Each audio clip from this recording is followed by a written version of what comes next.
for peace, to do my small part in pushing for peace. And that's what I was trying to do in this conversation. And it required just a huge amount of preparation. For people who don't know, maybe I'll lay out where there was opportunities for peace. So since the beginning of the war, February 24th, 2022, I think there was 3 moments to make peace. From the perspective of Ukraine, you want to make peace from strength. So when you're in a position of strength. The first time to make peace was March and April of 2022, when the Ukrainian forces were able to successfully defend the north, defend Kiev. There was this huge optimism, this belief that we could push back this gigantic Russian military. That's a place of leverage and the confidence both of the U.S. funding, the European militaries, and the Ukrainian military that we can win this. This is when you make peace, when there is a perception and a reality of strength. The second time was in the fall of 2022, when there was a successful counteroffensive by the Ukrainian forces that recaptured Kharkiv and Kherson. This is the south and the east of Ukraine. And there was this real sense that we could, that the Ukrainian forces can defeat the Russian forces. Huge optimism. A lot of pressure from the U.S. to make peace then. This is the strength and perhaps the weakness of Volodymyr Zelensky, who I do think is a historic figure and a great leader, is that he, one, deeply emotionally feels the suffering of the people and the loss that war creates, and he single-handedly has to unite the nation and carry the will of a people and the morale of a people, has to lift the morale of a people. And that kind of man struggles to make peace because he wants justice, not peace. And so from a position of strength there, he wants to go further, recapture all of the land that he sees belongs to Ukraine. But that's exactly when we make peace. And so his very strength, a man that stayed in Kiev, that said, fuck you. We're not going to, we're going to win this. That kind of man that lifted a whole nation, that united the whole nation, that man has also struggled to make peace. And so the third time to make peace, after all of that, the Russian military regrouped and has been capturing land gradually. And so the third time to make peace is now. The Trump administration, there's a momentum. They want to make peace. He's a great deal maker. He wants to end wars in all parts of the world. He's made the deal in Gaza now. Made the deal in Gaza, and that's a super complicated situation too, because they made a ceasefire deal with the hostages, but isn't it amazing that the Biden administration had 2 years, couldn't get anything done, and Trump gets it done in a day. He was saying that he was going to be able to do that, and everybody dismissed it. Yeah, and I think there's a political battle now taking credit for who made the ceasefire, which I think is silly.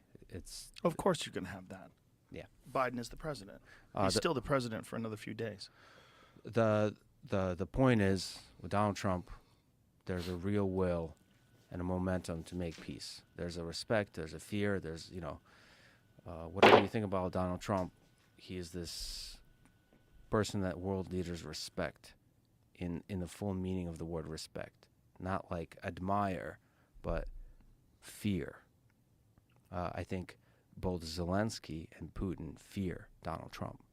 And that's a great person to then make peace because he has the lever. All of them believe, Putin and Zelensky, that Trump can do some crazy shit. And he probably would, but he doesn't want to. Right, this he doesn't is want the difference. That's a very unique position that he's in, where they're afraid of him, but yet he wants peace. Exactly. Yeah. And so this is the time. And if you don't make peace now, what's going to happen is the funding from U.S. and the support from U.S. is going to dwindle gradually. And Putin is willing and able to just wait and to let the war continue for months and for years. And meanwhile, people are dying every single day. Yeah. Thousands of people. And What's so horrible about this war too is there's GoPro footage. yeah. There's a lot of cell phone footage. There's a lot of GoPro footage. I've watched too much of it, unfortunately. But it's rough, man. It's a horrible war, and it's a war that's so confusing over here, for especially to the uninitiated. For the people that are just like kind of reading the newspaper and getting sort of a cursory understanding of what happened. Russia invaded. Why? What did they do? And then you got to get into the whole U.S.-backed coup in 2014, and then you have to think about NATO and the agreement that was made, the fall of, when the wall came down in Berlin. The agreement that NATO would not push forth and move closer to Russia, which they violated over and over and over again. The whole thing is so complicated that it takes forever just to sort of get an understanding of the pieces that are involved. Forget about like who's responsible for what, but just like how many different things are happening, simultaneously that are forcing Putin's hand, now Zelensky's hand, and it's just to be on this side of the world watching it take place, it's almost unbelievable. It's so hard to believe that Russia and Ukraine, which were both a part of the Soviet Union just not that long ago, while during my lifetime, now they're at war. And I should say that I believe, so how do you handle situations like this? I believe U.S. actually gave not enough money to Ukraine. They should have given more money, hit really hard, and then make peace. This is the point. A month or two after the start of the war, you can learn the same kind of lesson with Iraq and Afghanistan. There's no reason those invasions, those military operations. There's no other way. There's no other way than just give money and hit hard. There's no other way. What about Avoid it? Yeah. What about Avoid have NATO back out? Well, a lot of this is about diplomatic rhetoric, and yes, NATO was consistently talking shit to Putin, and that's not like a lot of this is about diplomacy, Right? And you can't just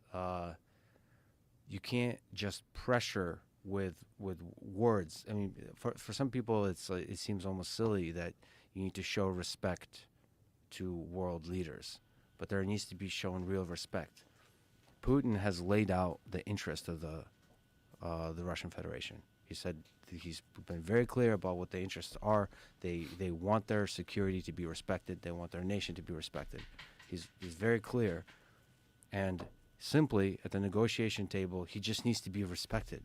Like his perspective needs to be understood and heard. You can't just say Putin is evil, Right. bad guy, authoritarian, hates freedom. We need to destroy him. This whole vibe and energy this idealistic sense that you bring to the table. You have to respect leaders. You have to respect Xi Jinping. You have to respect Putin when you're at the negotiation table. Not when you're on Twitter and X or talking shit or historians or activists. Fine, you can criticize as much as you want, as vicious as you want. You can mock. Artists can mock as much as they want. Comedians, doesn't matter. When you're a world leader and you come to the table, you have to show respect.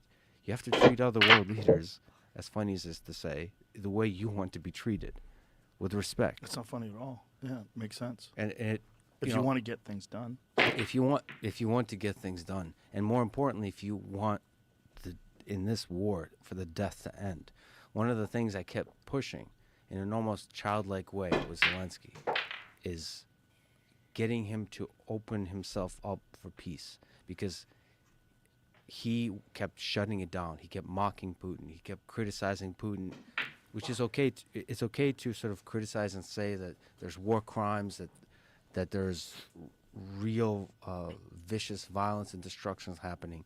But along that, there has to be a door open of respect, of I'm willing to come to the table to negotiate and respect the other nation's interests. As opposed to saying I'm only going to talk to the United States, you have to be open to negotiate, because unfortunately, this is the motherfucker of peace. Is you have to compromise.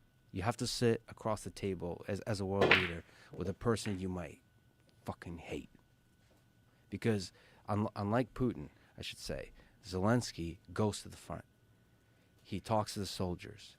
He sees the dead bodies. He talks to the civilians, the mothers that lost their children, the wives that lost their husband, right? This person who's an empath, who's an emotional being, he's wearing all that in his mind. Like, there's a real pain there. Like, he's tormented by this. If you're a leader, you have to put all that aside, and you have to sit and save your nation by compromising. That's it. And that's the hard thing of it, especially now there's an opportunity where the Trump figure rolls in who wants to make peace. You have to use this opportunity. Yeah. And it's tough. It's very, very tough. Yeah. You're putting it mildly. Very tough. What do you think Trump can do now? When he gets what could possibly, if Zelensky wants victory, they want revenge, what can Trump do to sort of like bring peace to the table?